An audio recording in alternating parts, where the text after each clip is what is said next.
de Direito Digital da OAB Campinas. Agradeço a Valéria também pela contribuição e ajuste, né, no contato com a doutora Paula.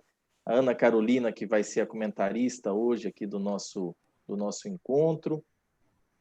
E agradeço a todos, o pessoal aí da comissão, o pessoal que está... Tem muita gente aqui que eu não conheço ainda da comissão, mas são sempre bem-vindos. O tema é super intrigante, né? Um tema muito bacana, que é a responsabilidade civil aplicada à inteligência artificial. A senhora escolheu, hein, doutora Paula? Um tema bacana mesmo, hein, para trocar ideia conosco aqui. Polêmico, Não, né? um Eu tema diria, doutor polêmico, Carlos, né? polêmico. Para fomentar Porque... esse debate mesmo. E aí a gente já começa, né? Quem responderia pelos danos, né, causados por robôs inteligentes, né? Mas isso eu vou deixar para a senhora responder aí, para você Olha a responder depois. responsabilidade. Será que eu vou trazer respostas ou Isso é mais uma perguntas, né? responsabilidade objetiva, subjetiva? Como é que fica isso? Solidária. Dos fabricantes, mas isso nós vamos ficar sabendo no decorrer aí, se é que vai ter uma Com resposta, se é que vai ter certeza. uma resposta para isso, né? É verdade.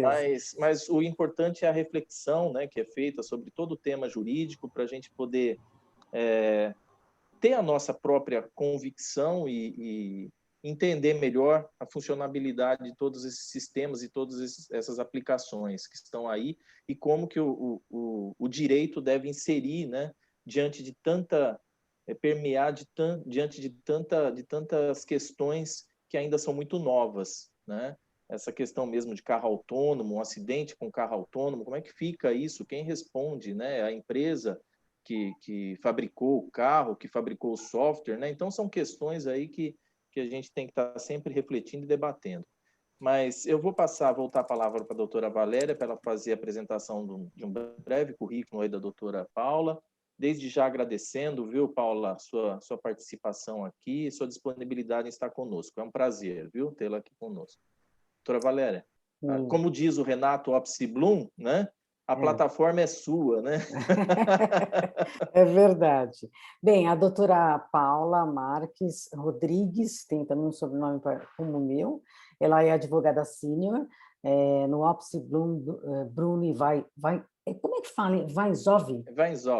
Weinzoff, advogados associados, pós-graduado em Direito Civil e Processo Civil pela Escola Paulista de Direito, pós-graduada em Direito e Tecnologia da Informação pela Universidade de São Paulo, membro da Comissão de Direito e Inteligência Artificial do Instituto de Advogados de São Paulo, IASP, membro do Comitê de Estudos e Compliance Digital na LEC, Legal Ethics and Compliance, palestrante da Comissão de Culturas e Eventos da OAB São Paulo, instrutora da Opsi-Blum Academy, e vou tomar a liberdade de completar aqui agora, ela também é membro da Comissão de Privacidade e Proteção de Dados da OAB Campinas. Doutora Paula, que maravilha! Muito obrigada por aceitar o nosso convite, e a palavra fica com você. Há mais uma coisa que ficou faltando no seu currículo, que você é também santista. Isso é muito importante. Verdade, doutora Valéria. Somos do 013. E só completar também, viu, Paula, nós temos aqui a presença da doutora Mariana Baroni, que é presidente da Comissão de Direito Civil da OAB aqui de Campinas. Obrigado, viu, Mariana, pela presença. Maravilhoso. Participação também aqui hoje. Tudo a ver com o nosso tema, doutora. Então. Excelente. Obrigada, viu, pela participação. Obrigada, Mariana, por você ter vindo. Que isso, gente. Obrigada a você. Fica com você a palavra, Paula, sendo certo que nós vamos pedir que as pessoas mantenham os seus microfones desligados, para propiciar que não haja nenhuma microfonia. A doutora Ana Carolina vai ficar com a atribuição de olhar o chat, tá bom, doutora Paula? Então, pode ficar tranquila na sua explanação, no compartilhamento de tela. Ela vai anotar, vai verificando, depois, logo em seguida, a gente faz os nossos comentários, depois passa para ela e a gente faz o nosso debate. Eu tenho certeza que nós não vamos ocupar mais que 1 hora. Eu sei que você tem uma bebezinha linda, que que está aí e que está aguardando que termine logo, logo para tomar os leitinhos. Então, nós não vamos te segurar muito, tá bom? Fica tranquila, doutora. Com Obrigada. você a palavra e muito obrigada pela sua disponibilidade de estar aqui conosco hoje, numa sexta-feira gostosa para descansar um pouco também com o marido, com os filhos. Tá? Imagina, doutora, muito obrigada. Eu gostaria aí de agradecer primeiro a oportunidade, né, dada na pessoa aí do presidente da Comissão de Direito Digital, doutor Carlos, que já é uma simpatia desde já.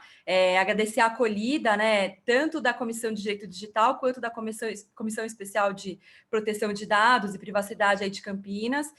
Eu, como palestrante da Cultura e Eventos da OAB, eu não tinha tido a oportunidade de fazer palestras para a OAB Campinas. Então, assim, eu já estou me considerando uma pessoa privilegiada de ter participado de uma reunião ontem da Comissão Especial e hoje estar aqui para trazer um tema para vocês que, desculpa, doutor Carlos, eu vou ter que decepcioná-lo, mas respostas...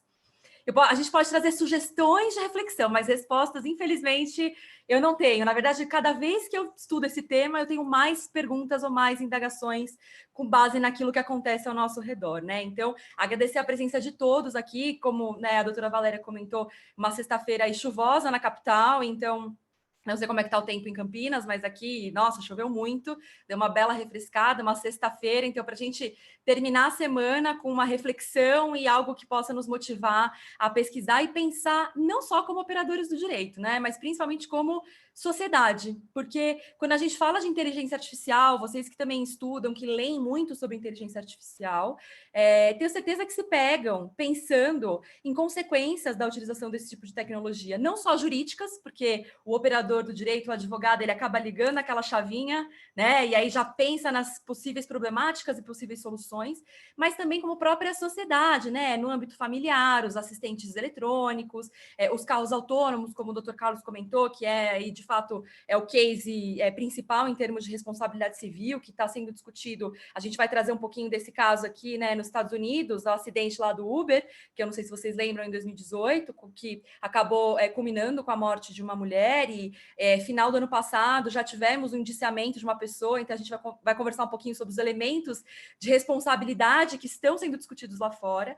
A gente tem também as diretrizes europeias, né, que começam a pensar, já sempre muito na frente, a Comissão Europeia, né, Parlamento Europeu, pensando nas diretrizes éticas de um desenvolvimento e aplicação de sistemas de inteligência artificial éticos e seguros, né, para dar, inclusive, uma segurança jurídica, e eles já pensaram também em formas e sugestões de que os Estados-membros na Europa consigam pensar em formas de fato, reparar o dano para a vítima, porque quando a gente fala em responsabilidade civil, a gente precisa pensar em como nós vamos reparar dano à vítima, como eu vou garantir que esta vítima consiga aí ter uma segurança jurídica de que o dano que lhe foi causado por um determinado agente consiga ser reparado, né? E eu consiga, de fato, preencher aquela cadeia da responsabilidade civil.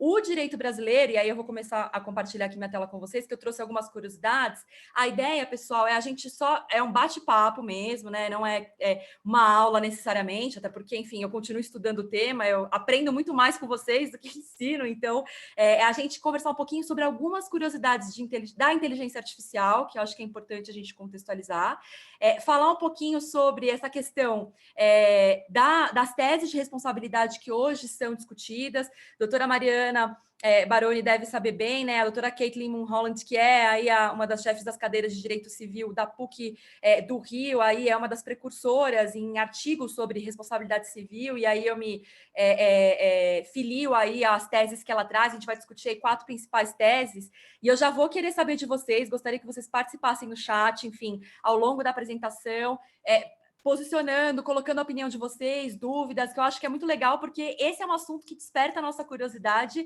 além, claro, de fomentar aí possíveis futuros pesquisadores nessa área, que a gente também precisa arrecadar pessoas que estejam interessadas, para que a gente consiga, com quanto mais estudo e mais carga, melhor, né? A gente consegue trazer um debate muito mais democrático. Então, eu vou compartilhar aqui minha tela com vocês, para a gente conversar. Eu só preciso que alguém me libere o compartilhamento de tela, quem tem o poder.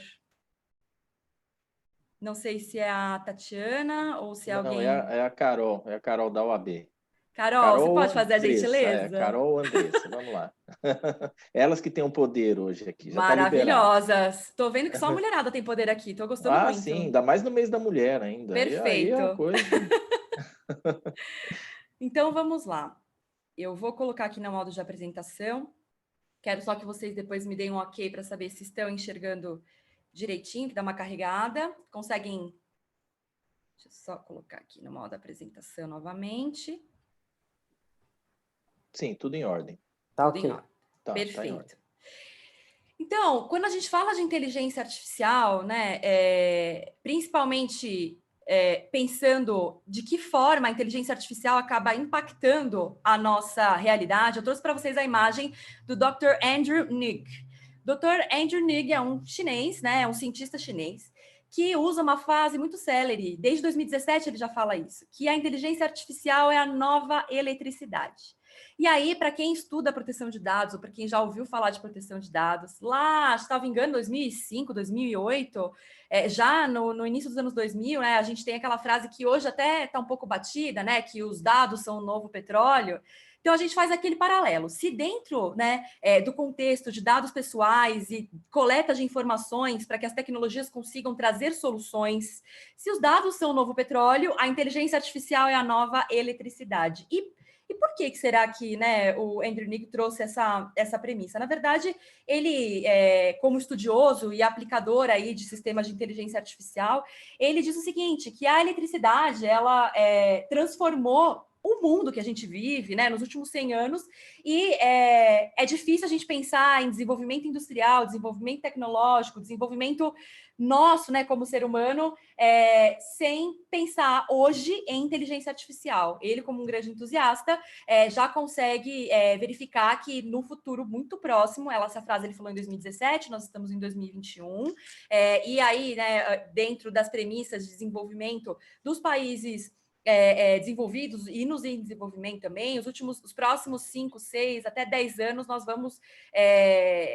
presenciar aí uma transformação gigantesca, em que se hoje a gente fala de inteligência artificial como algo que parece distante, daqui 10 anos a nossa realidade vai estar muito alterada, né? Muito mudada, e talvez os nossos filhos, nossos netos, nossos afilhados, enfim, não vão conseguir pensar em uma realidade sem inteligência artificial. Assim como hoje, quando a gente conversa com as crianças, com os adolescentes, né, a gente fala, vocês sabem o que é um LP? Né? Para quem gosta aí de música.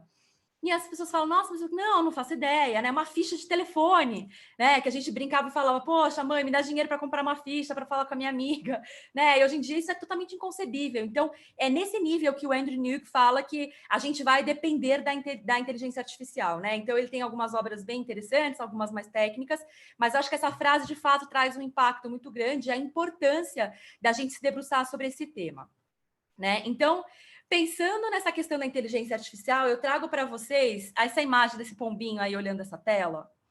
E essa imagem pode parecer uma imagem muito distoante aí do nosso tema, mas para a gente falar de inteligência artificial e para a gente falar de aprendizado de máquina, o famoso machine learning, né, que isso de fato é a capacidade do desenvolvimento de um algoritmo conseguir aprender de certa forma, né, mas com experiências incutidas naquele desenvolvimento, né, então tem uma certa evolução, ainda que limitada, né, dentro do desenvolvimento daquele algoritmo. O princípio do machine learning, da inteligência artificial, é baseado nessa pombinha olhando esse quadrinho colorido.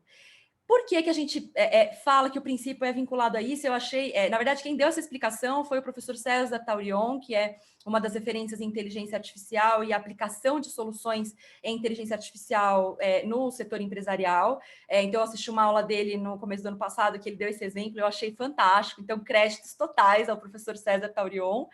Quem tiver a oportunidade de segui-lo no Instagram, o César é com Z, o Instagram não, desculpa, no LinkedIn, César com Z, Taurion, artigos diários sobre vários aspectos de inteligência artificial, enfim, que assim valem muito a pena. E esse exemplo é um exemplo prático para dizer o seguinte: a inteligência artificial, ela tem esse nome, mas ela não é propriamente dita uma inteligência, né? Ela tem uma certa limitação.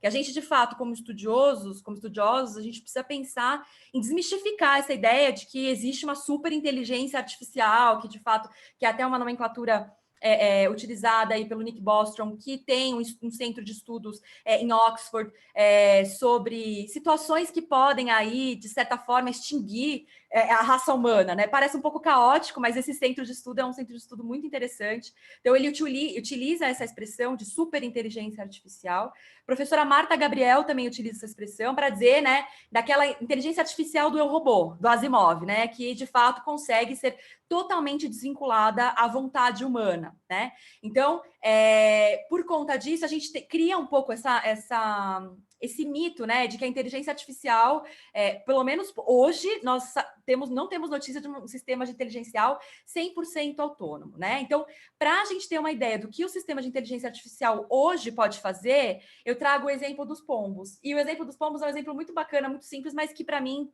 ilustrou muito essa questão. O Richard Levinson, que é da Universidade da Califórnia, é um estudioso aí e médico, né? Então, da área da saúde, começou a pensar em formas diferentes de treinar aí outras possibilidades de identificação de resultados de exames, e aqui, no caso, foi na área da oncologia. Então, qual foi o experimento científico que ele fez? Ele pegou os pombinhos, as pombinhas, né, que muita gente fala, pomba, né, meu Deus, tem um baita de um preconceito com os bichinhos, né, não são tão limpos, etc e tal, são animais que acabam tendo maior volume em países em desenvolvimento, etc. Então, ele falou, olha, eu posso tornar isso muito útil. Então, ele pegou aí um grupo de pombos, normal, e resolveu treinar os pombos para identificar testes que tenham tecido saudável e testes, exames que tenham tecido canceroso, né? Que eles falam lá, canceroso. E aí ele treinou esses pombinhos, essas pombas, né, para ver se de fato era possível nós treinarmos animais que não tinham um raciocínio lógico como o ser humano. E a surpresa foi que de fato era possível. E os pombinhos começaram a, de fato, a identificar quais eram os exames que continham aí tecido canceroso e, por isso, conseguiam acusar quais eram os exames que tinham que ter um determinado tratamento, né? E o princípio, e aí foi uma coisa muito interessante, que nas 2 primeiras semanas, o professor falou que os pombos já conseguiram identificar, intercalando aí para não viciar, né, a memória dos pombinhos, conseguiram já uma certa acurácia, né, uma precisão de 50% a 85% dos resultados, né? Então, entre uma análise laboratorial e a análise dos pombinhos, os pombos conseguiam já acertar em 2 semanas de treinamento, né, de 50% a 85% dos resultados. Se eles fossem agrupados de 4 em 4 animais, essa precisão aumentava para 99%, né? Isso, em linhas gerais, é o que hoje um algoritmo faz, né? Se ele é treinado para identificar um padrão de resultado, se ele é treinado para identificar, de fato, um resultado e dar uma resposta, né? Pensar quais são as alternativas para fornecer uma resposta para quem está questionando, enfim, né? Se a gente pensar na aplicação dos sistemas de IA em diversas áreas, essa é a mecânica, claro, de uma forma simplista, né? Os cientistas de dados e o pessoal da ciência da computação me mata se falar que isso aqui é inteligência artificial, mas eu, como sou da área de humanas, da área do direito, eu tive que buscar alternativas para pensar em como, de fato, esses sistemas funcionam, para depois pensar em quais eram as consequências jurídicas, né? Então, de fato, isso me ajudou muito, esse estudo, então fica aí a ilustração, que eu acho que é bastante curiosa. Agora, se a gente... Vou passar aqui para a próxima tela. Quando a gente pensa, então, em aplicação de sistemas de inteligência artificial e a gente precisa pensar em consequências jurídicas de atos ou omissões praticadas por esses sistemas que têm limitações de raciocínio, né? Não é um raciocínio puramente autônomo, não tem como a gente falar em desenvolvimento, e aí de qualquer tecnologia, né? A gente está aqui numa comissão de direito digital, vocês conhecedores aí do direito digital muito mais teses e tecnologias do que eu, sabem bem, né? A gente precisa pensar em desenvolvimento de tecnologias de forma ética. Ética é a chave para o desenvolvimento de tecnologias, e aí a inteligência artificial, né, incluída nelas, de forma sustentável, de forma confiável, né? O pessoal lá fora costuma falar, né? Trustworthy AI, que é uma expressão muito, muito usada, principalmente na Europa e também agora nos Estados Unidos e em outros países, né? E que tem a segurança jurídica. Nós precisamos ter um lastro mínimo de segurança para confiar nestes sistemas. E como é que a gente faz a sociedade confiar? Porque nós aqui temos aí um privilégio de conseguir estudar, de termos um conhecimento acima da média em relação às tecnologias, e somos pesquisadores, né? Somos formadores de opinião, então nós aí somos uma parcela pequena da população que tem acesso a esse tipo de conhecimento, mas a gente precisa que a sociedade inteira confie, porque é a mesma coisa de um lançamento de um produto, né? Se a gente falar aí da área de varejo, da área empresarial, da nossa área jurídica, nós vamos lançar um produto de consultivo maravilhoso, etc e tal. Se meu público não confiar que esse produto é bom, confiar que usando este produto nós vamos melhorar a nossa performance, nós vamos evitar fraudes, enfim, nós vamos de fato ter um desenvolvimento razoável e chegarmos a um resultado bastante satisfatório, não adianta a gente desenvolver e ter a melhor ideia do mundo e ter o melhor produto do mundo. Então, a gente precisa pensar na inteligência artificial com o desenvolvimento ético aí, confiável, né? E aqui eu trouxe alguns elementos, mas nós temos aí vários estudos. Depois, se quiserem, eu posso até disponibilizar os materiais aí da Comissão do Parlamento Europeu, né? Dos especialistas que estudam inteligência artificial, porque são documentos extensos, mas importantes para garantir que esse desenvolvimento seja ético, né? Porque quando a gente fala de ética, a gente precisa pensar em o que pode ser, né? Uma coisa é ética, outra coisa são os valores, né?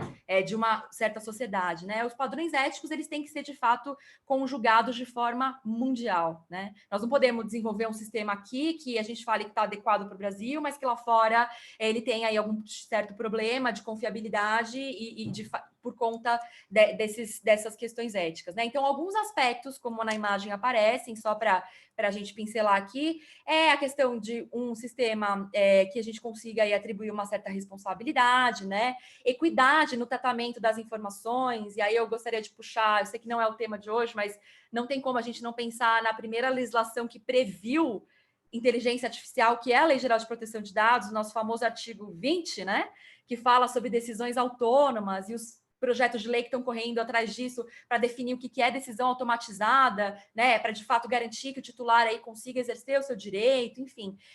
Se a gente precisa pensar em equidade justamente para evitar tratamento discriminatório, né? Vocês também já devem ter lido muitos materiais e discussões bastante aprofundada sobre algoritmos preconceituosos, né, que a gente fala aí na informalidade, mas na verdade são algoritmos que reproduzem comportamentos preconceituosos, né? Então a gente tem também aí essa problemática, e tudo isso passa pelo desenvolvimento ético, né? Se a gente tem a formação de programadores, de pessoas que aplicam esses sistemas com um norte ético suficiente para trazer essa segurança, a gente consegue diminuir os riscos de gerar danos, né? Zerar a gente sabe que não tem como, né? Mas a gente consegue diminuir e mapear melhor os riscos quando a gente fala na aplicação de sistemas de inteligência artificial, né? E claro que, além de ser confiável, a gente precisa pensar na governança desses algoritmos. Tanto é que hoje o que se fala muito no mundo corporativo, ainda de uma forma insípida, mas que é algo que vocês vão ouvir bastante, é a parte da auditoria de algoritmos, que aí passa pelo artigo 20, que trouxe essa discussãozinha assim,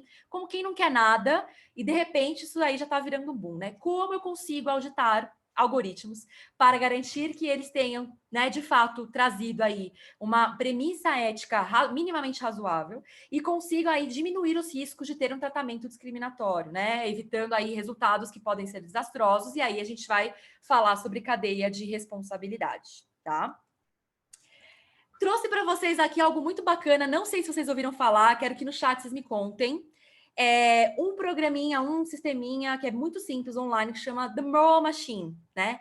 Moral Machine do MIT é aí o estudo, né? Eles, na verdade, estão coletando informações ou dados da sociedade como um todo, não só lá nos Estados Unidos, mas de uma forma geral, pensando em como a sociedade pensa, né, como a sociedade reflete, como ela escolheria, né, que aí é a própria escolha de Sofia. Eu acho que é uma discussão muito, muito, muito profunda. Pessoal da filosofia do direito aí depois pode me ajudar, porque nós temos aí circunstâncias muito razoáveis, mas eu convido vocês, a quem não fez esse teste, coloca no Google Moral Machine, né? Tem lá, quem quiser, tiver a possibilidade de colocar, tem várias línguas, vocês podem até treinar quem fala outras línguas, ou tem em português também, né?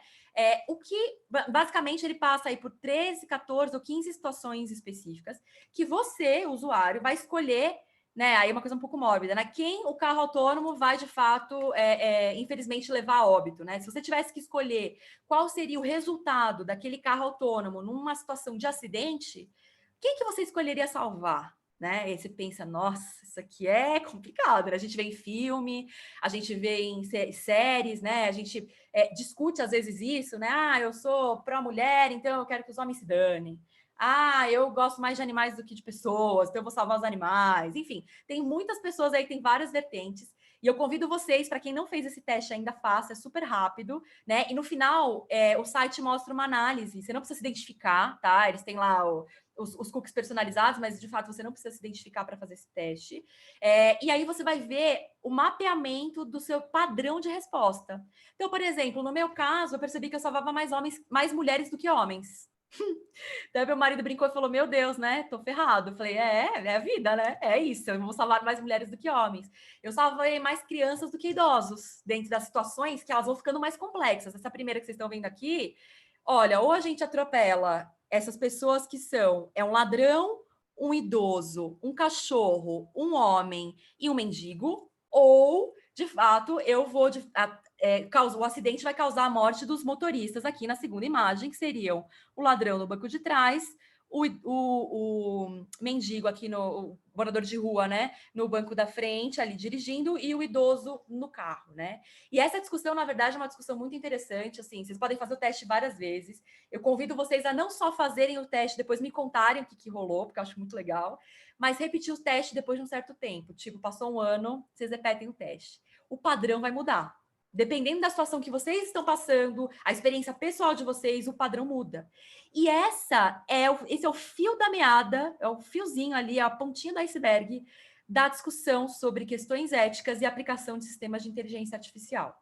Se nós temos a montadora A, que tem o desenvolvimento de programação A, que vai falar que o carro autônomo, né? E aí, por isso que a decisão não pode ser, de fato, uma questão privatizada, ao meu ver, né? Tem que ser algo que tenha uma legislação ou uma orientação própria para evitar que isso aconteça. Mas supondo que a montadora A siga pelo caminho da esquerda, montadora B siga pelo caminho da direita, no caminho da direita. Como que esses carros autônomos vão coexistir, né? Se os resultados podem ser diferentes, será que como é que a gente vai resolver isso, né? Será que, né, as indústrias vão querer proteger quem está dentro do carro, porque é cliente, que é consumidor, que pagou o veículo, que tem seguro e tal? Ou, de fato, nós vamos pensar num bem coletivo e nos pedestres, nas pessoas que estão privilegiando aí uma forma de transporte coletivo e, né, uma vida mais saudável sem ser pandemia, né? Não vamos falar de situação de pandemia, porque é uma situação excepcional, mas pensando numa situação fora da pandemia, vocês imaginem a confusão que isso não vai dar. E pior,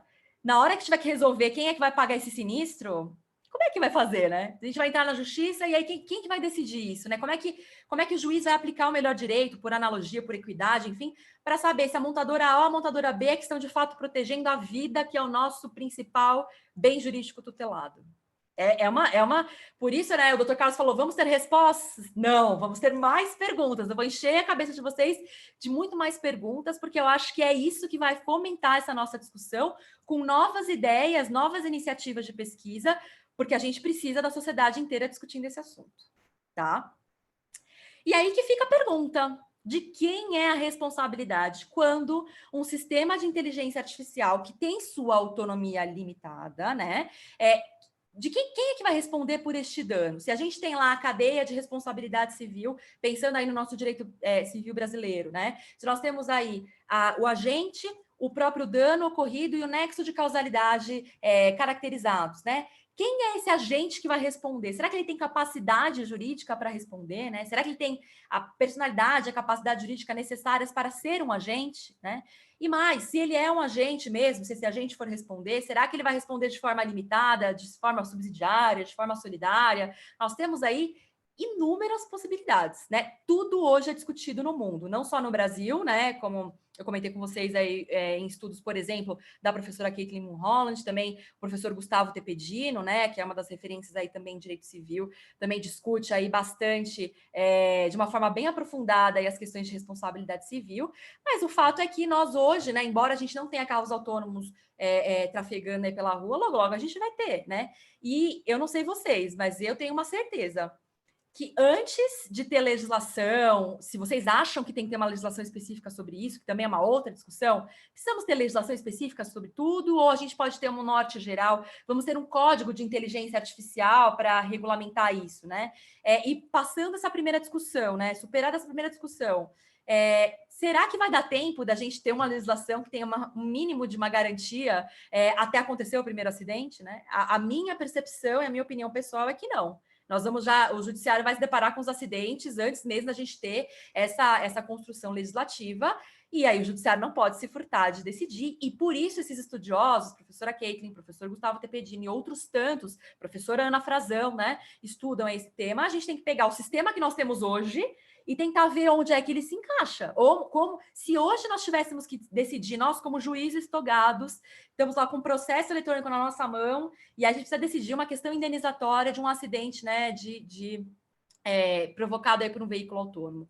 Como é que a gente poderia decidir, né? Nós não podemos nos furtar disso. E é por isso que os estudiosos, principalmente do direito civil, já começaram a se debruçar sobre isso e desenvolver diversas teses. E eu trouxe para vocês 4, né? Eu não vou me estender muito, porque, de fato, esse tema é um tema que, assim, daria para a gente ficar falando horas e horas e horas. É um tema maravilhoso, mas que traz muita discussão, com base, inclusive, no que as pessoas, os estudiosos, se filiam, né? A depender do tipo de tese, né? Então, de fato, para a gente trazer uma coisa mais condensada e pensar em formas de resolver essa situação, trouxe aí 4 principais teses que a professora Caitlin Mulholland traz, inclusive, até está no final aqui, eu coloquei umas recomendações de alguns livros, mas o livro de responsabilidade que eu mais li por enquanto é esse aqui, olha. Está na apresentação, que depois vai ser compartilhada com vocês, mas esse livro aqui, coordenado pelas professoras Ana Frazão e Caitlin Mulholland, traz diversas situações, inteligência artificial e direito, ética, regulação e responsabilidade. São inúmeras as situações que eu nem tinha parado para pensar, né, em termos de como, né, responsabilidade por seguro, responsabilidade por questão ambiental, responsabilidade civil por acidentes, né, de causa autônomos, tem ali os seus pormenores, né, já os estudiosos já pensando mais na frente, então tem muita coisa interessante. O livro ele é bem denso, bem, assim, instigante, então recomendo a leitura para quem gosta do tema. E dentro desse livro, então, tem um artigo da própria professora Caitlin que fala sobre algumas teses da responsabilidade civil aplicada aí a algoritmos de sistemas de inteligência artificial. E aí o que ela traz, na verdade, em resumo, são 4 possibilidades, né? Ela até começa a se filiar um pouco numa delas, mas ela traz essas possibilidades para a gente poder discutir e que, de fato, nós vamos, né, até um determinado ponto, até se debruçar sobre essa situação que dentro de um processo judicial, dentro de uma discussão dentro de uma empresa, de que maneira a gente pode pensar nos seguros ou nos riscos, né? Hoje em dia nós falamos muito em seguro cibernético, que 2 anos atrás a maioria das empresas não ligavam para isso. Hoje, com os ataques cibernéticos, elas começam a se preocupar e, de fato, fomentar esse mercado. E os seguros de contrato, seguros que cobrem atos de sistemas autônomos, também é algo que já vem crescendo na Europa e nos Estados Unidos, inclusive na Europa, né, já constitui uma cláusula, eu diria até quase que obrigatória, né, quando você desenvolve e traz produtos ou serviços para a população, a ter um seguro, então é uma possibilidade além dessa questão da responsabilidade civil, né, e nos Estados Unidos e em alguns estados também isso começa a ser discutido, né. Tenha um seguro, porque se tiver um problema, nós vamos acionar você que está disponibilizando esse produto, por exemplo, né? Então, são alguns insights aí de possibilidades que a gente tem em relação à responsabilidade civil. Então, professora Caitlin traz aí 4 principais teses, né? E aí eu quero saber de vocês depois o que vocês acham, viagem da professora Caitlin, ou que sensacional, ou me filio mais a tese 1, 2, 3 e 4, porque eu acho que isso é a parte legal aí do debate, né? A primeira tese que ela traz é a tese de irresponsabilidade, tanto da inteligência artificial quanto dos agentes, porque ela diz que, na verdade, tem um duplo argumento para negar essa responsabilidade, porque os sistemas de inteligência artificial, eles têm uma certa opacidade, né? Não há como ter hoje uma clareza 100% quando a gente for auditar um sistema de inteligência artificial para saber por que é que aquela decisão automatizada foi produzida, por que é que aquela solução foi entregue, né? muitas vezes a gente não vai conseguir a explicação 100%, né? E aí eu volto de novo para o artigo 20 da LGPD, que traz também o direito à explicação dos titulares, né? E fala lá, olha, o titular tem direito à explicação do porquê aquele resultado foi trazido com base no tratamento dos seus dados pessoais. E um ponto de discussão do artigo 20, que vai muito ao encontro do que a gente está falando aqui agora, é isso, né? Eu consigo explicar até a página 2. Dependendo da forma que o sistema de inteligência artificial, que o algoritmo trabalha, principalmente com aprendizado de máquina, aprendizado profundo, que pode utilizar redes neurais e outros métodos aí para produzir resultados, nós não conseguimos explicar 100% por que é que o algoritmo A deu aquele resultado. Por que o algoritmo falou que a Paula não tem direito a empréstimo de R$1.000 do banco A? Vão ter situações que a própria empresa vai falar, olha, ele pode ter lido o seu extrato errado, eu posso ter colocado uma experiência que pedido para ele analisar os aplicativos A, B e C que têm os seus dados e ele não analisou direito, eu posso ter uma falha ou eu posso ter uma situação de opacidade, né? A doutora Juliana Abruzio, que de fato tem a sua tese de doutorado sobre a Lei Geral de Proteção de Dados, né, e a aplicação de inteligência artificial, é uma tese que, salvo engano, eu acho que ela já foi publicada aí como livro.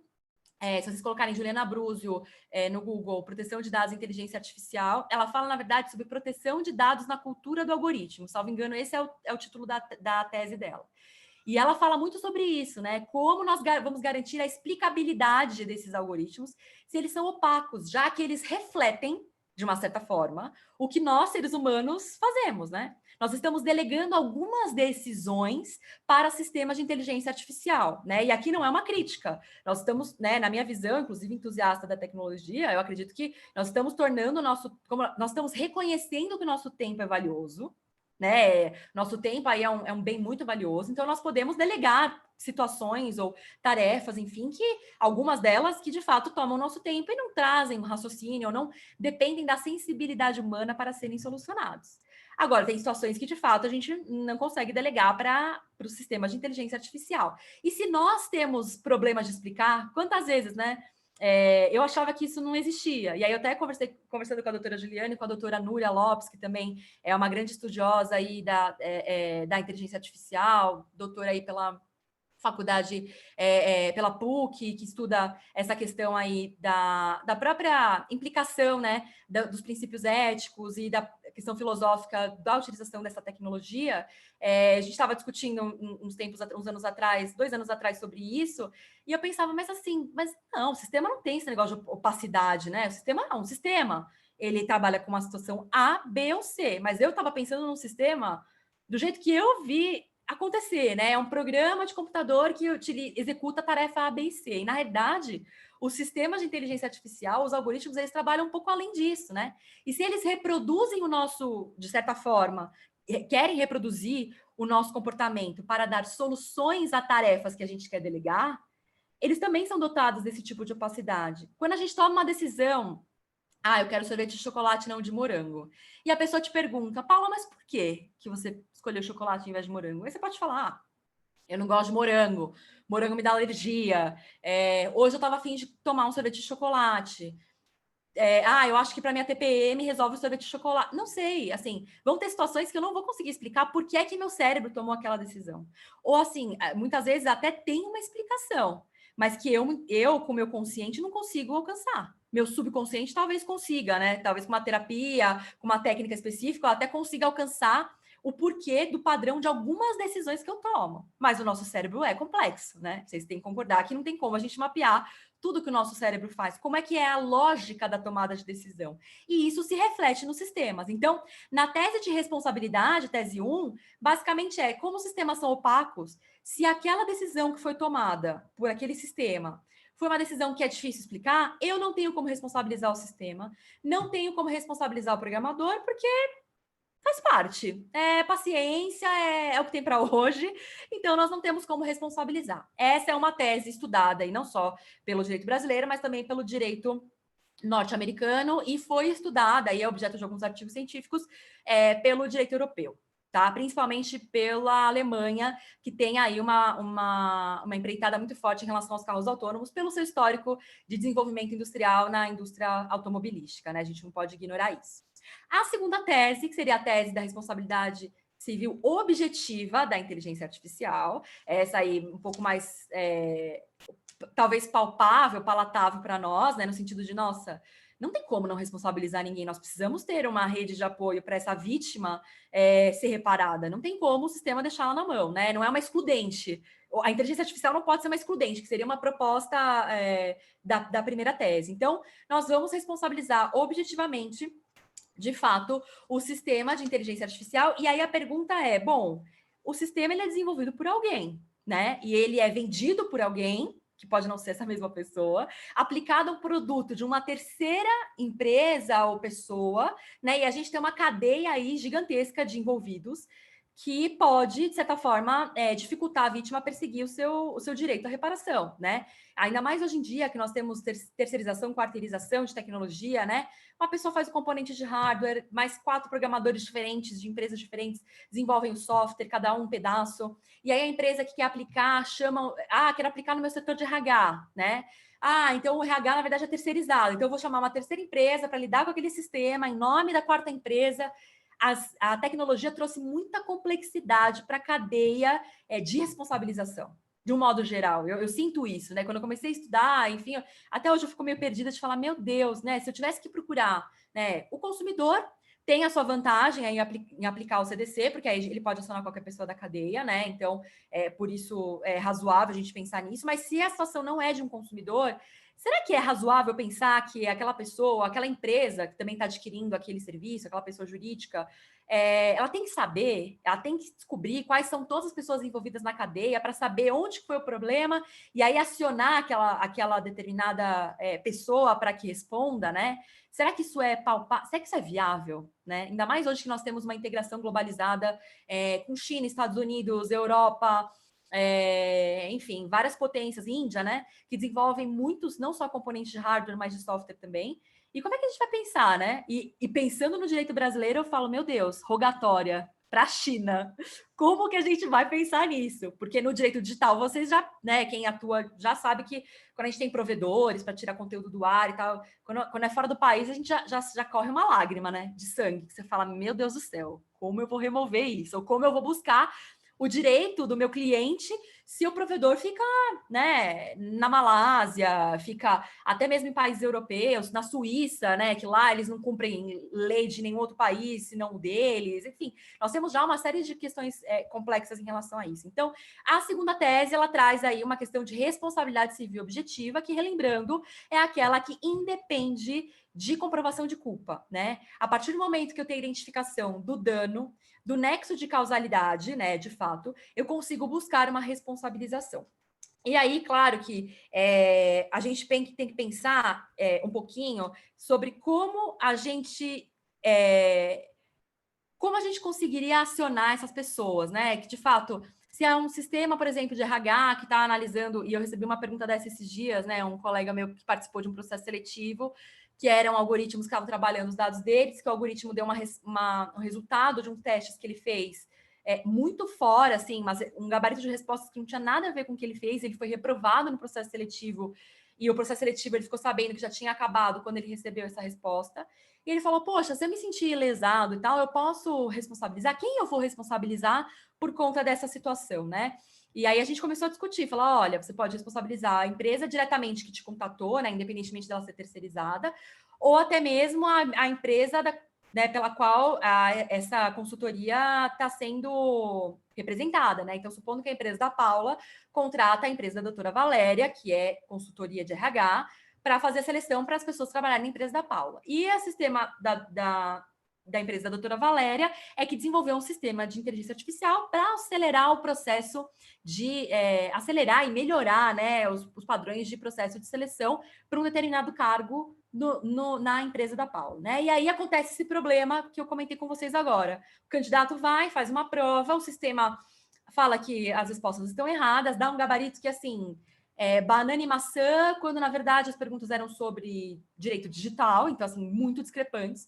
E aí ele quer minimamente um direito, uma justificativa do que aconteceu, e até mesmo buscar aí ou uma segunda chance, ou uma reparação numa situação mais extrema, né? E a gente estava discutindo a possibilidade de acionar tanto a empresa, no exemplo, da doutora Valéria, que aí estava promovendo diretamente esse contato com o candidato, até mesmo a empresa da Paula, que é a empresa que estava oferecendo a vaga, e aí, por uma questão de problemas de gestão e de terceirização, né, mas uma delegação de uma atividade que lhe representa, isso, de fato, poder constituir isso um agente que responda por esses danos, né? Então, não tem resposta certa. É mais um elemento para a gente trazer para a discussão, mas aí está dentro da tese da responsabilidade civil objetiva da inteligência artificial. Para a gente não se estender muito, até porque não quero também passar muito do horário, porque é o que eu falei para vocês. O assunto é muito empolgante, tem muita coisa para a gente discutir. Mas a terceira tese, que é a tese da responsabilidade civil subjetiva do programador, e aí a ideia da professora Caitlin, dos estudiosos que se filiam a essa tese, é justamente pensar: o programador é a pessoa que tem o conhecimento técnico para desenvolver o sistema de inteligência artificial e conseguir mapear de uma forma técnica os eventuais riscos de resultados que esse sistema possa produzir. E aí, quando ele desenvolve um sistema, seja em nome de uma empresa ou para vender para um terceiro, etc. e tal, ele está assumindo um risco, né, de fato, de comercializar isso e isso trazer um resultado que não seja satisfatório. Se ele é a pessoa que desenvolveu, ele pessoa, ele empresa, enfim, ele deve ser responsabilizado, mas nesse caso a modalidade será subjetiva. Eu preciso provar a culpa do programador na ausência de cuidado, né? Então, nós vamos falar aí nas modalidades de negligência, na modalidade da própria... Não é bem a imprudência, mas é algo parecido com a imprudência, enfim. A falta de cuidado, a falta de zelo no desenvolvimento mínimo, ético, seguro e confiável, vejam como isso é importante, né? Desse sistema para poder responsabilizar essa programadora, esse programador, essa empresa que programou, justamente para que eu consiga aí garantir a reparação à vítima. E, por fim, não menos importante, a tese da responsabilidade civil objetiva da sociedade. E aqui, que é a tese que eu acredito que a professora Caitlin acabe se inclinando um pouquinho. Pela forma como ela escreve, assim, é muito no ampassã, mas a gente percebe, né, quando alguém está mais inclinado por uma tese. E aí, nessa tese, ela diz que, de fato, a sociedade que utiliza esse sistema de inteligência artificial, ela se beneficia, né? E a sociedade, eu posso dizer, sociedade como um todo, um público específico pelo qual é direcionado a utilização desse sistema, o grupo econômico, as empresas que oferem lucro, conseguem, de fato, benefícios, né, na utilização desses sistemas.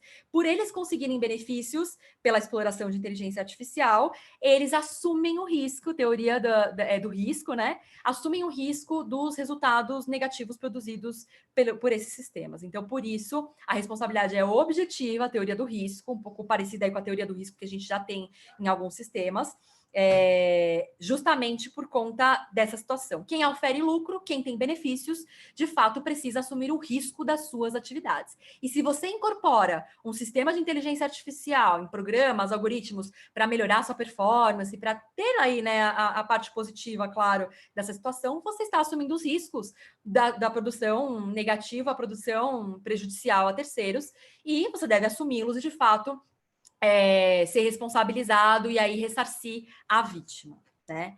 E aí entraria também essa questão do seguro, né, que o pessoal da Europa discute bastante, ter um seguro obrigatório para que a gente consiga garantir que essas vítimas, né, seja lá um pequeno empreendedor ou uma empresa grande, essa vítima vai receber o mínimo necessário para que ela consiga essa reparação, ainda que não seja suficiente, enfim, aí a gente tem alguns desdobramentos. Para a gente terminar a discussão, trago para vocês a imagem do acidente que eu comentei logo no começo, que é o acidente com o veículo da Tesla, né? Um veículo autônomo que estava trafegando, na verdade era um veículo autônomo que tinha um motorista, né? Hoje em dia a gente sabe que os veículos autônomos que estão, inclusive que ainda estão em teste, né? Eles não trafegam sem um motorista no banco, né? Então, basicamente, para relembrar esse caso, tinha uma motorista, que era uma motorista de Uber, né? Então era um carro autônomo desenvolvido, desenvolvido não, né? Mas também com a ajuda aí do Uber, que estava investindo, né, nesse projeto. Esse carro autônomo, então, tinha uma motorista, né? Ela estava, pelo que consta dos relatos dos autos, porque a gente não lê os autos, né? Os autos não foram disponibilizados. Mas, ao que tudo indica, ela estava no celular, né? Não estava atenta ao trânsito, embora o carro fizesse lá o seu tráfego normalmente, né? O ideal, ainda mais se a gente pensar na legislação brasileira, né? 2 mãos no volante e motorista atento para que possa reagir no caso do sistema não agir como deveria, né? E era isso que se presumia que essa motorista fizesse. Mas, de fato, parece que ela estava distraída no celular. O pessoal pegou histórico aí, se não me engano, de Instagram ou de alguma outra rede social. Não, Netflix. Parece que ela estava assistindo alguma coisa no Netflix. Enquanto o carro estava em movimento. E aí, de fato, o carro não conseguiu identificar. Já disseram, né, o relatório técnico do órgão que cuida aí dessa parte nos Estados Unidos, que está investigando, que é o órgão de trânsito nacional lá, e parece que fez um relatório técnico com base no sistema de inteligência artificial que tem no carro, e parece que percebeu que, né, basicamente o acidente foi, a motorista estava distraída, não percebeu, o carro estava no modo autônomo, automático, e aí uma pedestre que estava com a bicicleta, né, estava andando de bicicleta, uma ciclista foi atravessar e acabou sendo atropelada pelo carro, uma mulher de mais de 50 anos, e acabou falecendo, né? Esse é o primeiro acidente de trânsito envolvendo carro autônomo no mundo. E ainda está em julgamento, né? Para saber quem de fato é o responsável, não só civilmente, mas criminalmente, pela morte desta mulher. E aí nós temos algumas circunstâncias, que são as circunstâncias que eu gostaria de deixar no ar para que a gente possa discutir, fomentar, enfim, a gente trocar alguma ideia aqui. A pessoa que era motorista, que apesar do carro ser autônomo, ela tem uma responsabilidade, ela estava aí distraída no celular, né? Então, de fato, ela, quando aconteceu, ela não conseguiu ter o reflexo de estar vindo alguém e frear a tempo, né? Sair do automático e ir para o manual para poder salvar a vida daquela pessoa, não lesar aquela pessoa. O sistema de inteligência artificial que regia, né, o tráfego do veículo autônomo, ele de fato não identificou a ciclista como um ser humano, um ser animado, um ser que respira, enfim, algumas pessoas disseram que estava no ponto cego, mas na verdade o que parece ter sido apurado pelo órgão regulamentador nacional lá é que o sistema não conseguia identificar aquilo como um obstáculo suficiente para que gerasse aí o sistema de frenagem e parasse o veículo. Então, ela não foi identificada como uma pessoa, que, né, que é uma premissa no carro autônomo, né, se ele consegue ler de uma certa forma um objeto animado, de fato ele tem aí alguns sistemas de segurança para serem acionados, e isso não ocorreu, né? Então nós temos essa circunstância também.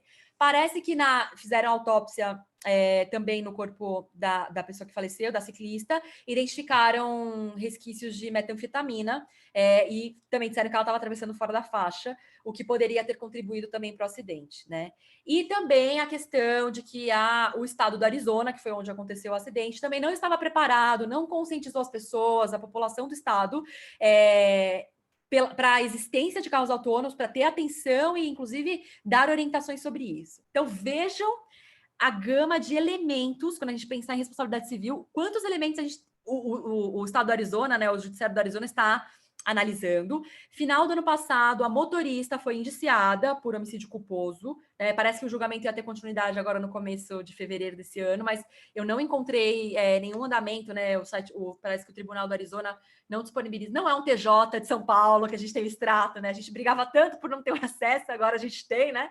Não tem essa acessibilidade aí, então eu confesso que esse resultado desse primeiro julgamento, eu não sei se ele ocorreu ou não ainda. Quem souber ou quem tiver essa informação, até peço para compartilhar comigo, que eu estou acompanhando.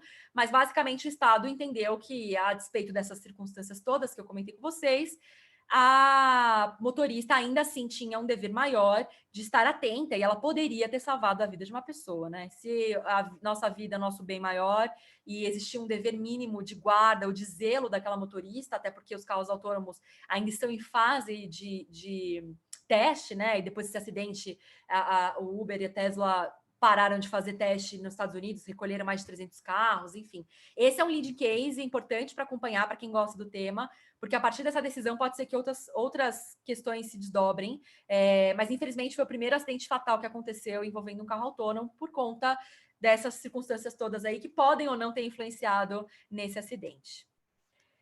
Ufa, pois é, falei demais, falei rápido, até peço desculpas, é muita coisa que eu quero compartilhar e quero que vocês também me mostrem, me falem, enfim, eu sou uma grande entusiasta desse tema e das questões de inteligência artificial. Deixo para vocês aqui 4 sugestões, dentre milhares, tem outras tantas aí, que são de livros que tratam sobre o tema, 2 deles jurídicos, que é esse que eu mostrei para vocês, que aí vai estar no material que eu já disponibilizei para a comissão, para que seja disponibilizado para vocês que estão aqui. Então, Inteligência Artificial e Direito, Ética, Regulação e Responsabilidade. É um livro excelente, é para ter ali para consultar sempre que quiser. O segundo livro, que está em pré-lançamento, né? Aí vou fazer um mini jabazinho, Direito Digital e Inteligência Artificial, Diálogos entre Brasil e Europa. É um livro, assim, é o maior livro sobre inteligência artificial e direito que eu já vi. Assim, em termos de volume e quantidade de artigos e de pessoas que escreveram. Assim, foi um trabalho desenvolvido pelo professor José Faleiro Júnior e outros estudiosos do tema que coordenaram essa obra.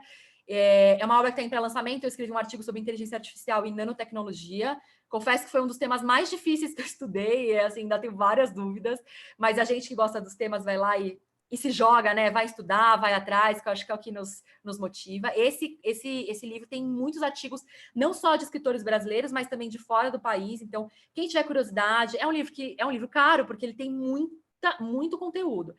Quem tiver curiosidade para saber o que tem de material, pesquisa no sumário que tem lá no site da Editora Foco, que eu acho que de repente pode ser que vale a pena para vocês. E outros 2 livros que não têm a ver com o direito, mas têm a ver com a nossa compreensão sobre inteligência artificial.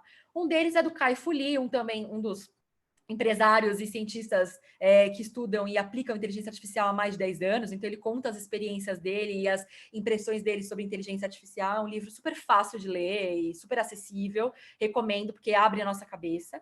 E o último livro, eu estou lendo ainda, não terminei, Algoritmos para Viver, indicado pelo professor Diogo Cortis. É um professor super jovem, mas um professor já muito precursor aí na área de inteligência artificial. Ele tem um curso gratuito de inteligência artificial para quem não é da área de programação, porque ele é da área, do YouTube, que eu não tive a oportunidade de assistir ainda, mas todo mundo elogia muito.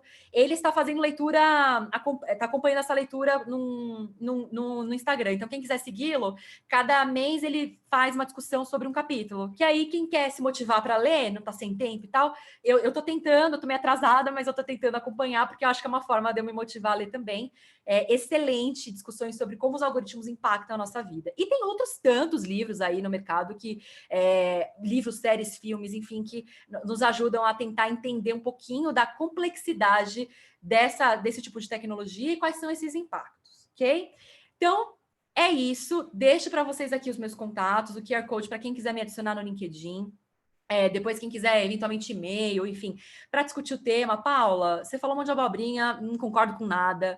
Ou adorei, concordo com tudo, ou quero discutir. Eu acho que é muito importante que vocês manifestem a opinião de vocês. Eu acho que a gente tem uma obrigação, sabe, de ter esse senso crítico e contribuir de uma forma muito positiva aí com esses estudos, para a gente também seguir numa diretriz correta, né? A gente precisa aí dessa contribuição, dessa colaboração. Então, fiquem à vontade, podem me mandar inbox, enfim.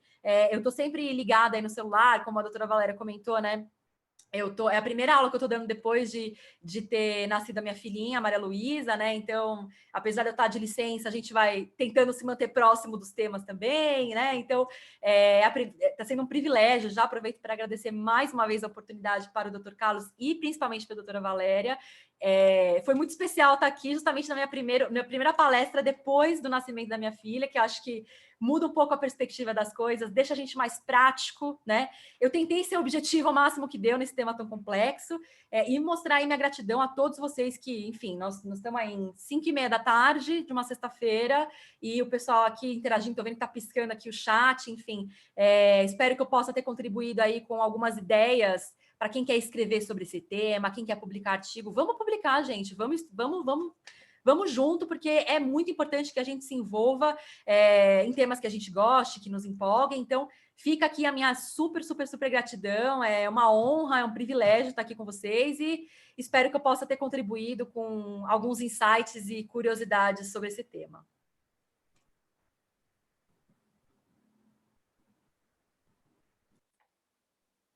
Maravilha, ótimo, doutora Paula. Foi excelente e realmente é uma questão...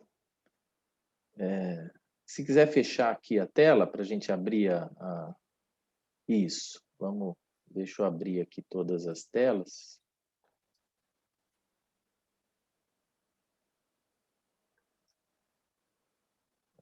Estou conseguindo... Bom, a palestra foi excelente, viu, doutora Paula? É uma matéria intrigante, né?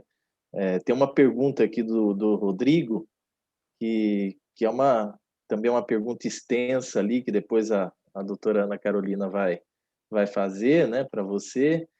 Mas realmente essa questão da inteligência artificial, como é que fica isso, né? Essa resolução aí da Europa, né? Acho que é de 2018, 2017, alguma coisa nesse sentido, que sugere, né, uma situação até de personalidade jurídica para a inteligência artificial, né? Não só a questão do seguro obrigatório, como você mencionou, mas essa questão da personalidade jurídica, né, para uma inteligência artificial. Mas como é que ficaria isso, né?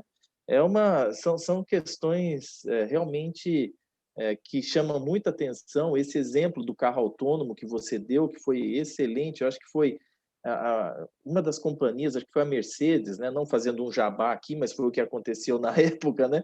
Que parece que foi a Mercedes que teve um problema desse, que eles fizeram alguma situação ali, como que esse carro autônomo agiria numa situação dessa, né? De ter, uma situação de terem umas crianças ali jogando futebol numa determinada rua, num determinado local, e esse carro vinha e do outro lado da avenida vinha subindo um caminhão e um penhasco, né? Qual seria a reação do carro nessa situação? E o carro atropelou, né? As crianças ali, a opção do carro foi essa. Então surgiu essa discussão em cima disso, né? Quer dizer, a companhia está privilegiando o cuidado do seu consumidor, né? Do seu passageiro ali, consumidor, né? Do produto. Mas é um tema realmente excelente, foi exposto de uma forma super didática por você, assim, dá para perceber que você é uma estudiosa e entusiasta mesmo desse assunto. Parabéns, viu, pela brilhante apresentação e essa troca de ideias aqui com a gente, que realmente fomenta todo tipo de expectativa e de discussão sobre esse assunto, né? Sobre esse tema que é um tema muito caro também, né? Essa questão da responsabilidade. Como é que fica para aquela vítima, para aquela pessoa que sofreu aquele dano, né? Como é que fica isso?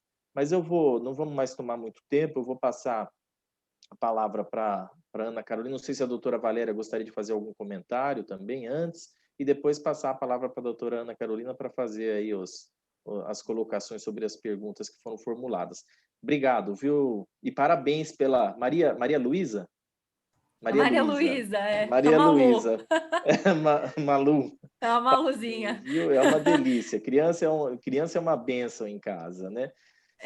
Nossa, é maravilhoso, é uma sensação. E assim, como eu dei aula até 8º mês, mais ou menos, eu até brinco, eu falo, gente, ou essa criança vai amar, ou essa criança vai falar, eu não quero mais saber nada do que minha mãe fala, porque eu não aguento mais ouvir a voz dela. Obrigada, viu, doutor Carlos? Duvido Obrigado que ela vá você, falar viu, isso. Ela Paula? pode até não gostar de direito, viu? Porque eu também dava aula quando eu estava grávida, tanto da primeira quanto da segunda, e nenhuma das duas seguiu a área jurídica. Então, existe uma grande chance delas não gostarem, né? Mas nunca se sabe. Bom, sua apresentação foi assim fantástica, foi realmente uma apresentação. É legal quando é uma apresentação, um debate, não é uma aula, né? Que eu fiquei o tempo todo prestando tanta atenção porque eu gosto muito dessa área. Não vou dizer para você que eu já estou tão estudiosa quanto você, mas é uma área que eu já estou pondo o último livro que nós lançamos agora, eu falo justamente sobre o que você comentou desse seu colega, que é o recrutamento, o processo de recrutamento e seleção, com o uso de inteligência artificial à luz justamente da LGPD. Então, eu realmente já estou colocando um pouco de pezinho nos algoritmos, né? Olha, então, vamos começar a pensar nos algoritmos antes que eles comecem a pensar por nós, né?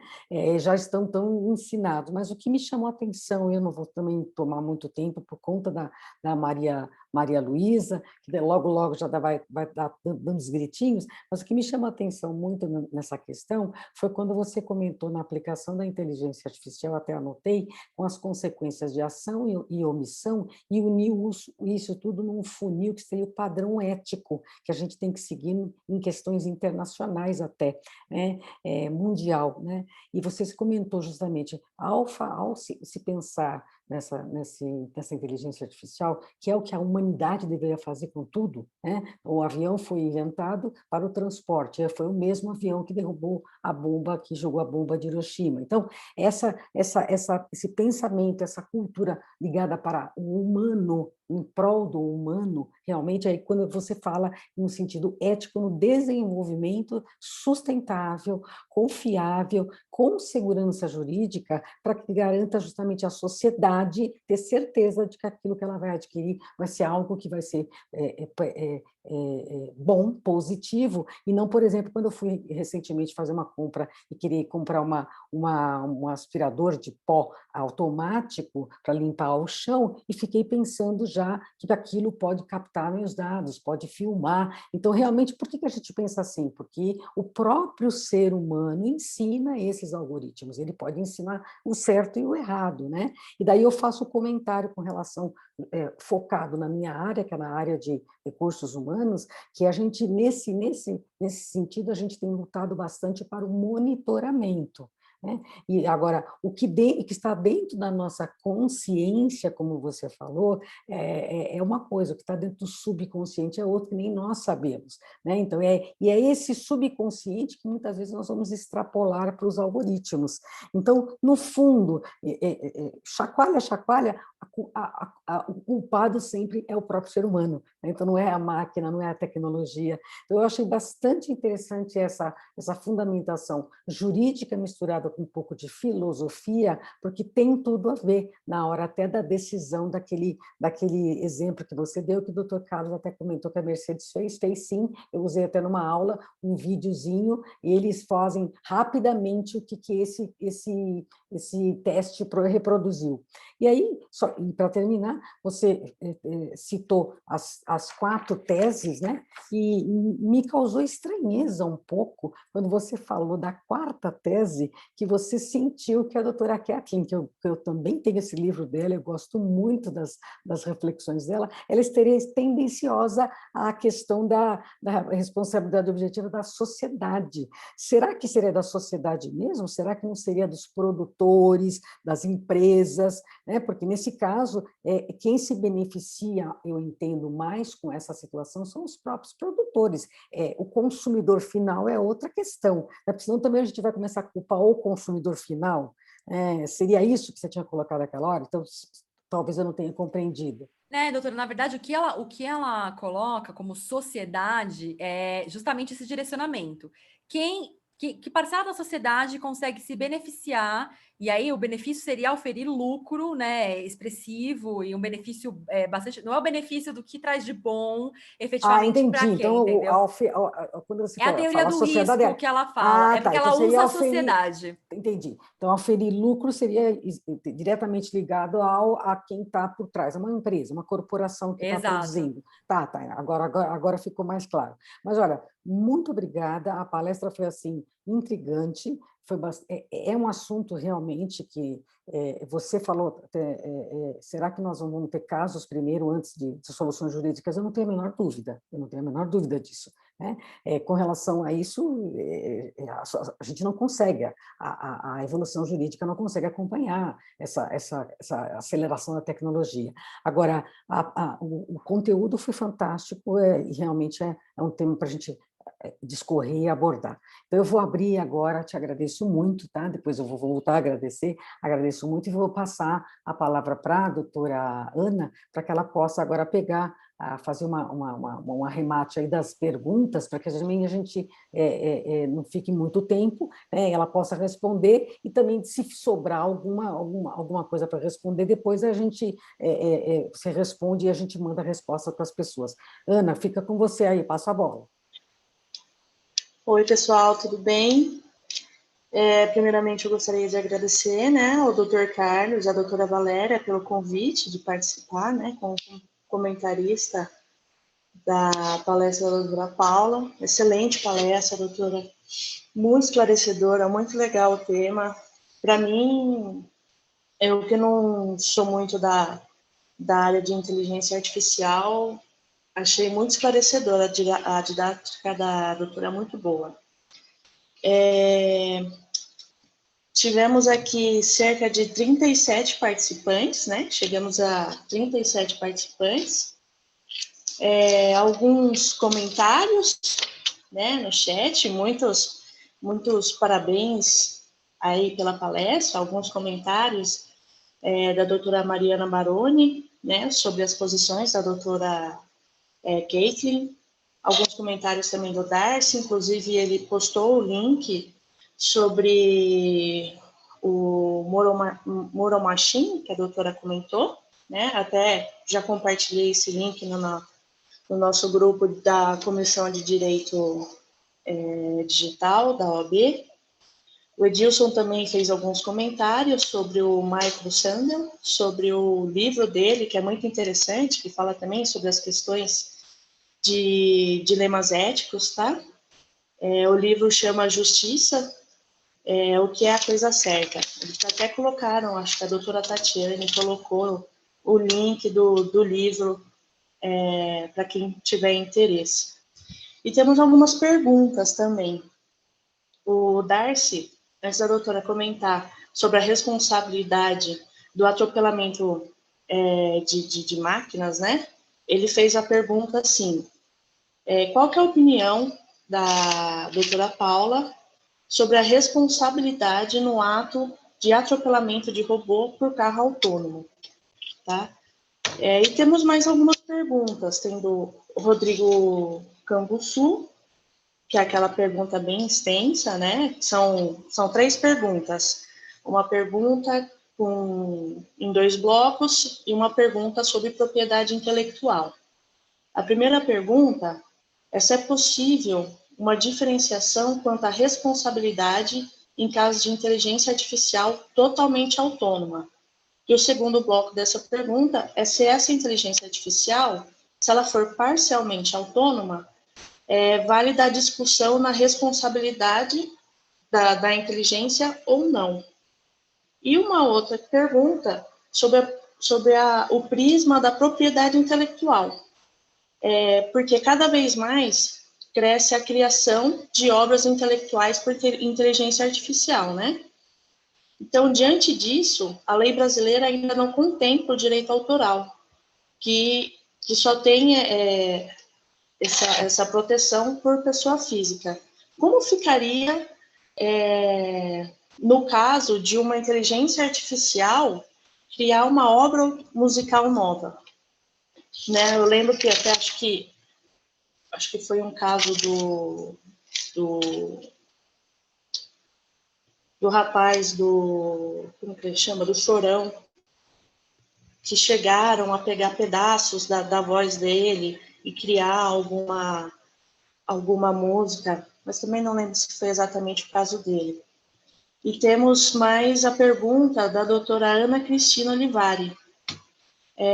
Como pensar na responsabilidade do robô Sofia, a quem foi conferida a cidadania saudita? Como que ela responderia por eventuais atos praticados? E essas foram as questões do nosso bate-papo aí, né? Nossa, Paula, você anotou tudo isso aí, Paula? Conseguiu? Não, eu tenho uma inteligência artificial que já, eu já que fui fica lendo... aí, né? Fui fica acompanhando atrás, no chat né? Falando, aqui. não esquece dessa pergunta, não esquece da outra. Não, fica tranquila. Eu vou fazer o seguinte, Ana, se você concordar, eu vou fazer um breve apontamento cada uma. Enquanto você estava lendo, eu estava acompanhando aqui no chat para não perder a ordem. Aí, vocês todos que fizeram as perguntas, ou quem não conseguiu ou não quis fazer agora, podem me procurar no LinkedIn, mandar inbox, a gente pode desenvolver melhor. A primeira delas que fala sobre... que é a sobre o carro, né? Isso, sobre o carro atropelar o robô, né? De fato, assim, nós não temos hoje, né? A gente tem que pensar na aplicação da questão de responsabilidade, lembrando que a gente tem os elementos, né? Agente, dano e vítima. E aí a questão que eu pergunto para vocês o robô é uma vítima? Ou isso é uma situação de dano? Qual que é a diferença de um veículo autônomo atropelar um robô e um maquinário dentro de uma empresa automobilística por uma questão X, uma falha, enfim, cai um braço mecânico em cima de um carro. Qual que é a diferença? Aí eu vou devolver Darcy, para você, com esse questionamento. Se você vê diferença nessa situação que você me propôs e na interação entre duas máquinas, por exemplo, dentro de uma fábrica, em que há uma situação que sai do controle, né? Enfim, essas máquinas também muitas vezes contêm sistemas de inteligência artificial e podem causar dano, né? Na minha percepção, assim, pensando agora alto aqui, eu acho que é uma situação de dano muito mais vinculada não na responsabilidade civil em si com esses elementos, mas uma situação de dano que tem que ser resolvida entre, né, quem essas empresas, quem esses produtos, quem está por trás desses produtos, né? Esses produtos representam que tipo de empresa e como elas devem, de fato, se resguardar, né? Então, eu acredito que inicialmente é isso. Agora, um ponto interessante é que... Acho que cabe um recall aí, né? Nesse caso, se for com máquina, cabe um recall, né? Olha, e boa sorte para quem for fazer, viu? Porque vai ser problema, vai ser problema. Caso um recall. E assim, eu não sei se vocês usam muito hashtags, não só no LinkedIn, mas nas suas redes sociais, para receber conteúdo, né?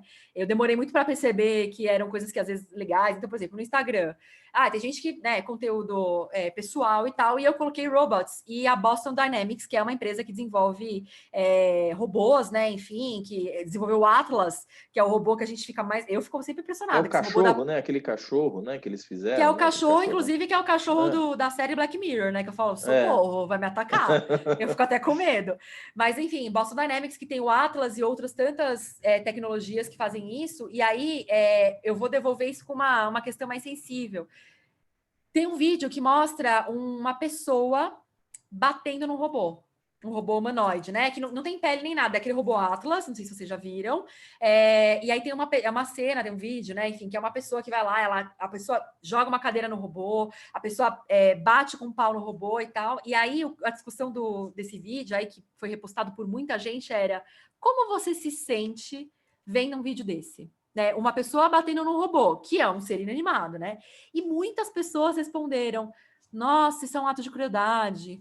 Nossa, que vídeo forte. Nossa, que violência, né? Então você vê como a gente se transpõe, né, naquela situação.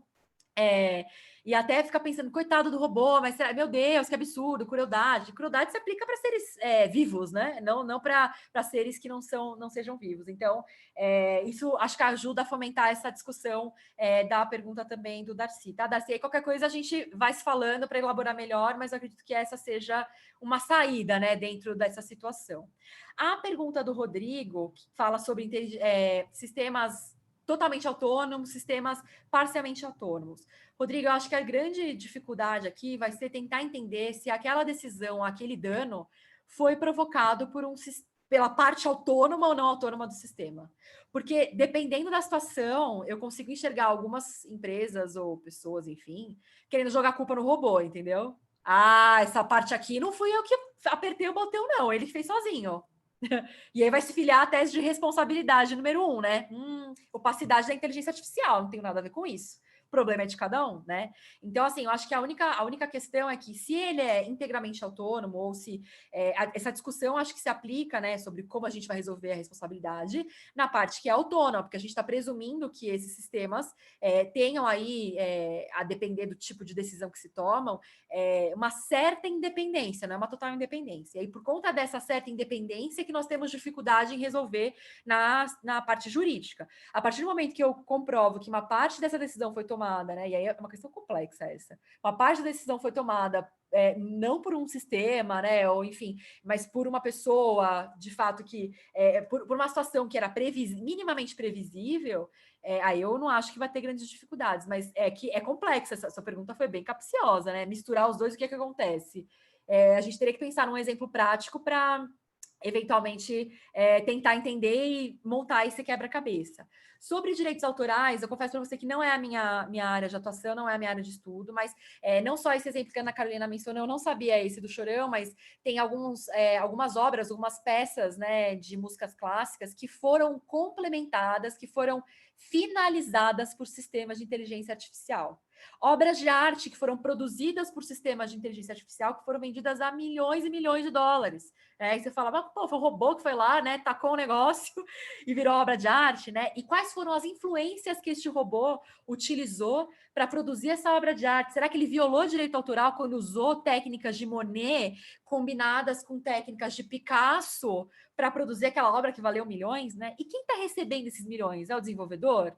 É o dono do robô que comprou do desenvolvedor? Isso é uma discussão riquíssima. A área de propriedade intelectual está debatendo o tema de inteligência artificial. Recomendo que você siga o professor Lucas Schirru, SCHIRRU, no LinkedIn, que é, de fato, um professor que super jovem também, que está imerso neste tema de inteligência artificial e propriedade intelectual, direitos autorais, enfim. E aí, lá acho que você vai encontrar materiais com maior propriedade para aprofundar teus estudos, porque realmente eu tenho conhecimento de algumas coisas, mas não consigo te dar essa profundidade. Mas você não vai se arrepender, porque o professor ele é muito bom e você fica até pensando, né? Caramba, será que aqui no Brasil a gente vai ter muita polêmica ou dá para resolver, né? Paula, você pode escrever o nome do professor? Claro, eu vou colocar aqui, ó, por favor. Lucas Schirru. Aqui, tá, ó. Pra gente Vou poder... colocar no Google também, tem alguns artigos que estão públicos, que ele fala sobre isso. Ele está sempre participando de webinar, e é muito maluco, né? Porque eu não conheço pessoalmente a maioria deles, mas parece que eu conheço. Assim, professor tal, a gente se sente próximo, né? Ainda mais nessas épocas de pandemia, é uma coisa muito boa. Mas eu super recomendo, né? E aí eu não lembro mais, Ana Carolina, se tem mais alguma outra questão? Eu confesso que aí a minha inteligência artificial falhou. Eu passei por alguma só. A outra era a questão da Sofia, não era? Sofia! Sofia. Não, isso. A Sofia é maravilhosa, inclusive em algumas apresentações eu uso a participação dela no Jimmy Fallon, que é maravilhoso esse vídeo, depois eu posso disponibilizar para vocês, que de fato é um exemplo muito claro do que é a inteligência artificial nas nossas vidas. A Sofia, na verdade, ela é uma inteligência artificial que ela também tem limitações de autonomia, né? Então, eu não acho que a situação dela é uma situação diferente da que a gente está discutindo aqui, né? A única coisa é que, supondo que a Sofia está no programa... A Sofia já foi discursar na ONU, né? E supondo que dá um bug na Sofia e ela resolve xingar todo mundo ao invés de elogiar aí as mulheres, por exemplo. Quem que vai responder por esse dano, né? Quem é o dono da Sofia, né? Quem gerencia...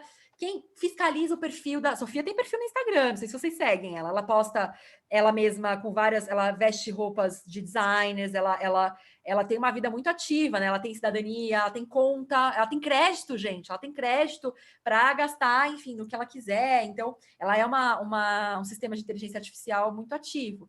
Mas eu acredito que não tem uma grande diferença perto do que a gente discute. A única questão é que ela é uma inteligência artificial interativa, né? Ela utiliza padrões de linguagem, né? Ela tem um desenvolvimento muito mais próximo ao nosso, porque ela é uma inteligência artificial humanoide, né? Então, a única coisa é que a gente precisa saber quais atos que ela vai praticar ou omissões que ela vai praticar que sejam passíveis de responsabilização, mas eu acredito que a gente possa aplicar a discussão das 4 ou inúmeras outras teses para a mesma situação dela. Mas eu adoro, eu acho super curioso, e quem puder seguir no Instagram, Sophie the Robot, eu acho que é. Eu vou até anotar aqui, ó, Sophie the Robot, que é o perfil dela. Tem muita coisa interessante, muita coisa legal, e a gente fica até meio assustado. Se você puder colocar também esse vídeo e colocar aquele vídeo que você falou que batem no robô, também ajuda. Se você não conseguir por agora também, depois você passa para mim em box. Sim, eu passo e aí a gente compartilha. Tá bom. Deu certo aí, Ana? Acho que é isso, né, Carol? Ana? Nós temos tempo para mais uma pergunta. O Edilson Leite fez uma pergunta aqui também. Dá tempo, Paula? Depende da Paula. Depende da Paula, depende da Maria Luísa. Se a Maria Luísa tiver... Por enquanto, eu escuto silêncio. Então tá ela não tem... Quando ela pedir para mamar, não vai ter conversa. Então vamos lá, Carol, faz então a pergunta aí. A pergunta é a seguinte, né? Ele começa com uma reflexão das 4 teses de responsabilidade civil, né? Abordadas no que tange aos robôs assassinos, que cada vez mais são utilizados por exércitos de diversos países, né? Então, como que ficaria essa questão no caso de condenação por cortes internacionais, né? Aí ele coloca um comentário que ele acha interessante, nós pensarmos sobre a ótica da filosofia, principalmente nos escritos de Nietzsche, acerca da vontade de poder intrínseca ao homem, do ponto de vista ético, principalmente do comprometimento moral do programador. Então, como que Perfeito. ficaria essa questão, né, dos robôs assassinos? Realmente a gente vê também alguns vídeos nessa hashtag aí, quando você colocar robots no Instagram, aparecem, né, as feiras bélicas, né, e os robôs gigantescos, né, que parecem megazords, para quem é da época do Power Rangers, ou aquele dos carros também, que eu já até esqueci, que é o Optimus Prime, ó, é memória de pessoa que acabou de ter filho. Tem os robôs, né, os Transformers, né, então isso aqui a gente imagina tipo um Transformer andando na feira, acho que é um vídeo bem famoso, mas que falam, até duvidam da veracidade dele, que é uma pessoa com vestes de religião árabe, e do lado é um robô que é tipo robô policial, Robocop versão anos 2000 e muito, 2050, né? A indústria bélica também tem uma participação muito grande no desenvolvimento tecnológico como um todo, né? A gente não pode se furtar disso, não só para inteligência artificial, mas para outros tantos sistemas, monitoramento, GPS, né? GPS foi criado na época da guerra, então assim, realmente a indústria, a própria militarização, ela contribui, né, com a criação e com o desenvolvimento disso. A própria internet claro que foi criada na época da guerra. exatamente. A internet surgiu na época da guerra. Tem várias histórias e várias, né? A gente, quando fala de história da internet, né? Não tem como não falar do Snowden, da NSA, enfim, né? São várias circunstâncias que estão aí, que se envolvem, né? Eu acho que eu tenho muitas particularidades, assim, eu tenho muitas dúvidas sobre a questão das armas autônomas, que é uma discussão que também está sendo muito fomentada, parece bobagem, mas não é, né? A própria Comissão do Parlamento Europeu editou já uma recomendação sobre armas autônomas, né? Ainda bem incipiente, mas que já, porque pega muito no calo de muita gente.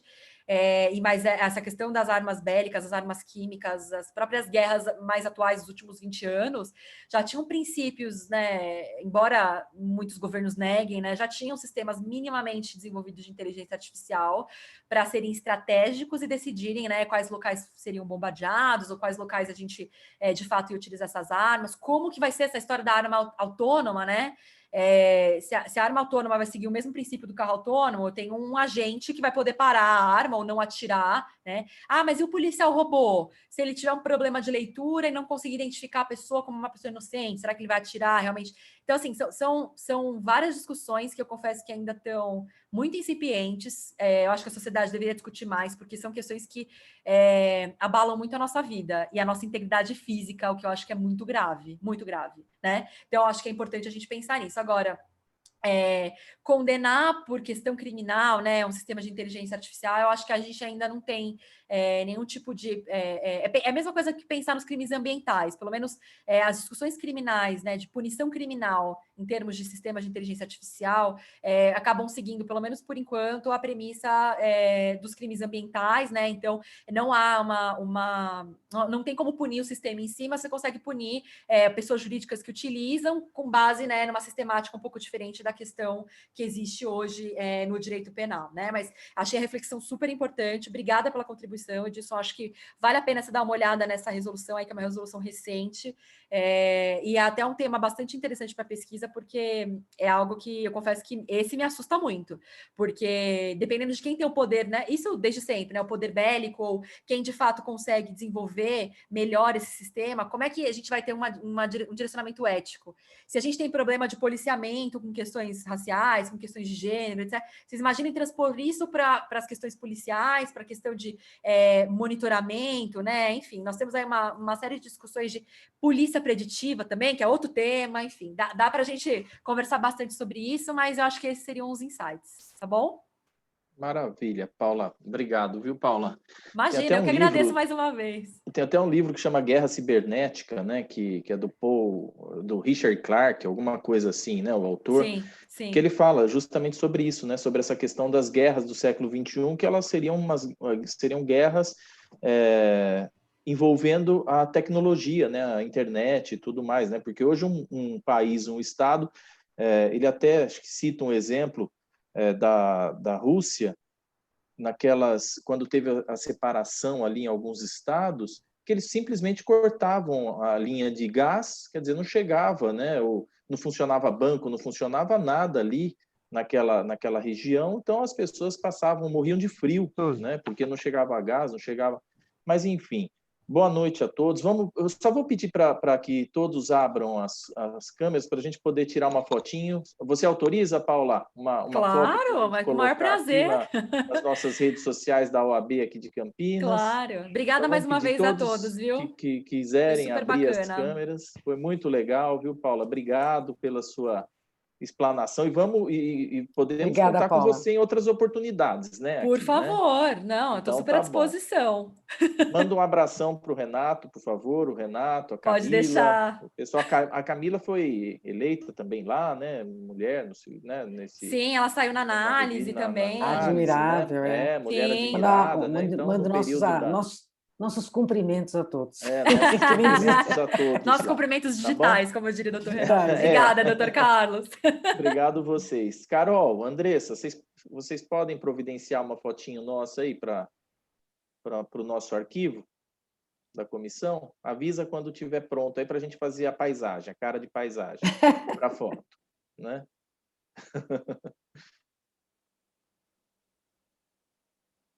Tudo certo, Carol? Andressa? Pronto. Tirou? Pessoal, boa noite a todos, bom final de semana. Boa noite. Cuidem-se. Boa noite, Paula, muito obrigada. Realmente está complicada, né? Então vamos todos nos cuidar, ficando em casa quem puder, né? Fazendo o mínimo possível na rua aí para que a gente possa passar por esse momento. Parece que hoje nós teremos alguma novidade, difícil, né? Hoje eles vão anunciar para próximo sábado seguinte como que vai ser o comportamento das prefeituras, né? Vamos aguardar. Obrigada mais uma vez. Eu recebi uma mensagem agora, só para finalizar aqui, né, que Foucault, né, acho que Foucault ficaria assim, em estado de êxtase, ao descobrir que durante a pandemia minha casa se tornou uma escola, uma prisão e um hospício ao mesmo tempo. E é bem isso, né, que está acontecendo. Pode crer. Pessoal, bom final de semana a todos. Viu? Obrigado a todos pela participação, né? Aqui na nossa Obrigada a todos mais uma vez. De hoje. Obrigado, Paula. Boa noite. Obrigada, doutor. Boa noite, foi um prazer. Tchau, pessoal. Tchau.